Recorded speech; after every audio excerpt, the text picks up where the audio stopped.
जय श्री राधे राधे राधे। प्रिय बंधुओं, आज हम आपके समक्ष एक विशेष बड़े गहरे रहस्य को प्रस्तुत करने जा रहे हैं।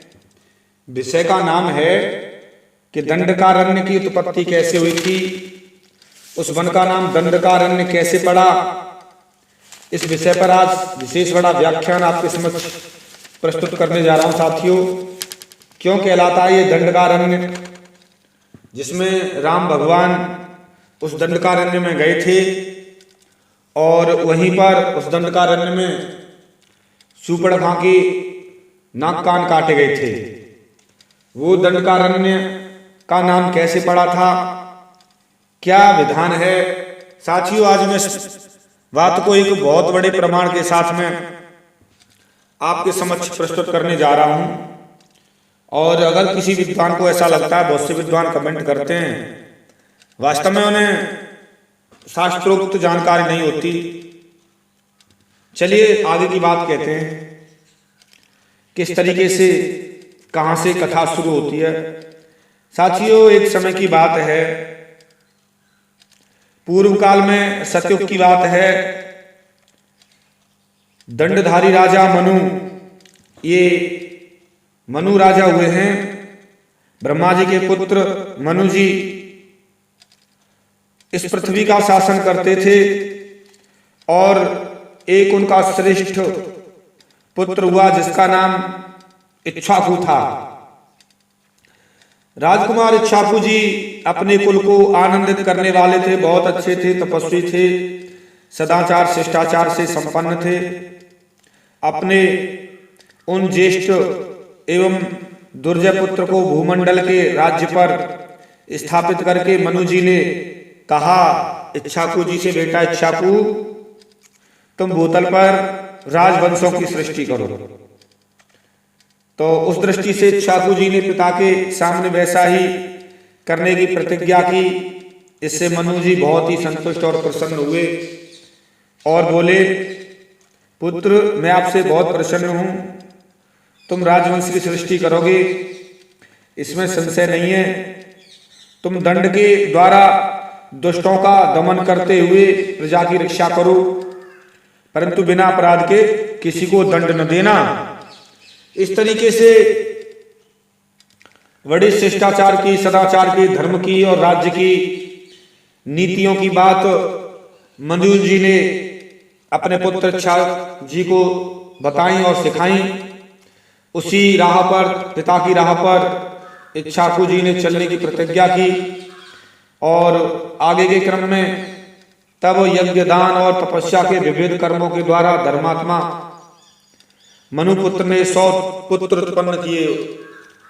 मनु जी के पुत्र इक्ष्वाकु और इक्ष्वाकु जी के पुत्र हुए 100 पुत्र हुए थे, जो बड़े दिव्य थे, राजकुमारों के समान तेजस्वी थे। और उन सब में सबसे छोटा, 100 पुत्रों में सबसे छोटा पुत्र था, वह एक मूढ़ था, विद्या विहीन था, पढ़ा लिखा नहीं था, इसीलिए भाइयों की सेवा नहीं करता था वह, बड़े भाइयों की। इसके शरीर पर अवश्य दंडपात होगा, ऐसा कहकर पिता ने उसे मंदबुद्धि का पुत्र का नाम दंड रख दिया। इक्ष्वाकु जी ने उसे उसके कर्मों के अनुसार उसका नाम दंड रख दिया, क्योंकि वो उद्दंड था। जब उद्दंड था तो उसका नाम दंड रख दिया और उसको श्राप भी दे दिया कि इसके शरीर पर अवश्य ही दंड पात होगा। और जब श्राप तो श्राप है, श्राप भी दे दिया और नाम भी रख दिया दंड। इक्ष्वाकु जी के सबसे पुत्र, छोटे पुत्र का नाम दंड हुआ। और इसके बाद में उस पुत्र के योग्य जो दूसरा भयंकर देश न देखकर, मानो इसको किसका राज दूं, ये उद्दंड है, इसका नाम दंड रख दिया है, तो इसके लिए मैं कोई ऐसा राज्य देखता हूं जो इसके लायक हो। तो इक्ष्वाकु जी ने उसे विंध्य और शैवल पर्वत के बीच का राज्य दे दिया और पर्वत के उस रमणीय तट प्रांत में दंड राजा हुआ। उसने अपने रहने के लिए एक बहुत ही अनुपम और उत्तम नगर बसाया। उस राजा दंड ने बहुत ही अच्छा नगर बसाया और उस नगर का नाम रखा मधुमंत। अपने नगर का नाम मधुमंत रखा। साथियों, भारतवर्ष में और क्या सभी पृथ्वी पर जितने भी पहले नगर देश के नाम रखे जाते थे, या तो राजा के नाम से रखे जाते थे या राजा उनका कोई अलग नामकरण करता था। उसी दृष्टि से हुआ जैसे हमारे भारत का नाम भरत से पड़ा, भरत जी हुए तेजस्वी और उनके नाम से देश का नाम भारत पड़ा।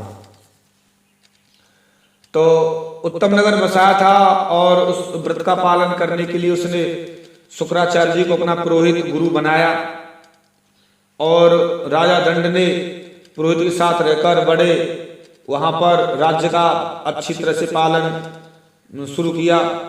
उसमें महामनुष्य राजकुमार तथा महान राजा दंड शुक्राचार्य के साथ रहकर अपने राज्य का उसी तरह पालन करने लगा जैसे स्वर्ग में देवराज इंद्र बृहस्पति जी के साथ रहकर करते हैं।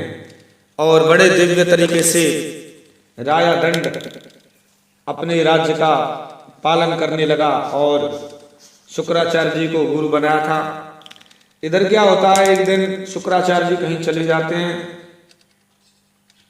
और उनकी पुत्री अर्जा वहां अकेले में उन्हें मिलती है और राजा दंड उसके साथ जबरदस्त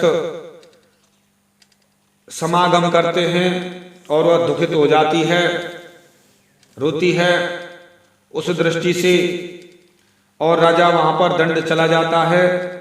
इधर पता चलता है शुक्राचार्य जी को, तब पता चलता है लोगों के द्वारा, तब शुक्राचार्य जी उसको श्राप देते हैं और कहते हैं, पाप कर्म का आचरण करने वाला वह दुर्बुद्धि नरेश 7 रात के भीतर ही पुत्र, सेना और सवारियों सहित नष्ट हो जाएगा।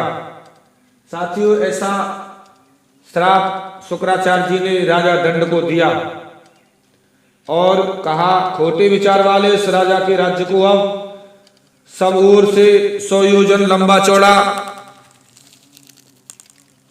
देवराज इंद्र वर्षा करके नष्ट कर देंगे। देवराज इंद्र धूल की वर्षा करेंगे, जल की वर्षा नहीं, धूल की वर्षा करके उसे नष्ट कर देंगे। यहां से सब प्रकार से स्थावर जंगम जीव जो निवास करते हैं धूल की वर्षा से सब और यहां से चले जाएंगे। और जहां तक दंड का राज्य है वहां तक समस्त चराचर प्राणी 7 रात तक केवल धूल की वर्षा पाकर अदृश्य हो जाएंगे, चले जाएंगे या नहीं जाएंगे तो नष्ट हो जाएंगे। ऐसा क्रोध में लाल होकर शुक्राचार्य जी ने श्राप दिया और दंड के राज्य की सीमा के अंत में जो देश हैं उनमें जाकर निवास करो और कहा सब के ऐलान कर दो, यहां से 100 योजन तक ये राज्य नष्ट हो जाएगा, धूल की वर्षा होगी, इसमें रहने वाले जितने भी हैं इसकी सीमा से बाहर जाकर अन्य देशों में निवास करो तब बच सकते हैं। इसी प्रकार सभी ने पलायन किया, सभी चले गए और शुक्राचार्य जी की बात सुनकर सब आश्रमवासी मनुष्य राज्य से बाहर चले गए और उस लड़की से कहा, तुम यहीं रहो, तुम्हें यहाँ रात्रि में तुम्हारे जो जीव होंगे यहाँ पर तुम्हारे समीप रहेंगे, वे कभी भी धूल की वर्षा से मारे नहीं जाएंगे और सदा बने रहेंगे इस क्षेत्र में। यहाँ पर महर्षि का आदेश पाकर वह भृगु कन्या अर्जा अत्यंत दुखित होकर पिता के भार्गव से बोली। ऐसा कहकर शुक्र ने अपने राज्य में जाकर निवास किया और वहां पर